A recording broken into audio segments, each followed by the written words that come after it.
नमस्कार, विदर्भ दर्पण न्यूजमध्ये सर्व दर्शकांचे स्वागत. नरखेड तालुक्यातील भदाडे मोगाव येथे शेतकऱ्याच्या गोठ्याला आग लागली असून 3 ते 4 लाख रुपयाचे नुकसान झाले आहे. नुकसान भरपाईची मागणी शेतकऱ्यांनी केली आहे. असा अंदाज आहे. मला फोन आला तसंच मी वावरामध्ये गेलो, पाहिलं, डोळ्यात पाणी आलं.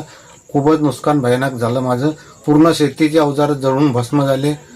पिंकचे शट होते, 3-4 शट होते, नोजल पाईप पूर्ण जळून राख झाली. आणि गाईच्यासाठी मी पहिले गाय मशीन घेतली, ती सुद्धा जळली.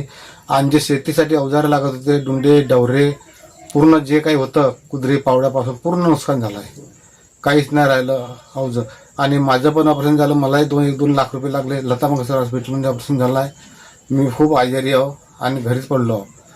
4 महिने झाले मी वावरामध्ये नाही आहो. गुलूप लावून बंद करून सगळं इसे भरून दिले आहे शेतामध्ये. आणि ते आता आग लागली, आता लाईन मोड झाली का कशी झाली, तिथं शॉर्ट सर्किट झालं असं म्हणणं आहे.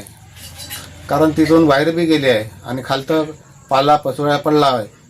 त्याच्या शॉर्ट सर्किटमुळे होऊ शकते किंवा कोण लावली हे आता सांगूच नाही शकत आपण. पण माझं खूप नुकसान झालं आहे आणि मी दुःखी खूप आहो. मला मदत मिळावी, आर्थिक मदत मिळावी शासनाकडून. आणि माझं दवाखान्याचा पण खर्च, डॉक्टरचं बिल जे आहे हे मी सांगू शकतो. खूप खर्च तिकडे आला. मला आता माझी परिस्थिती काही राहिली नाही. माझं खूप डोळ्यात पाणी येऊन गेला, काहीच नाही राहिलं माझ्याकडे. वावरामध्ये येऊन बघू शकता.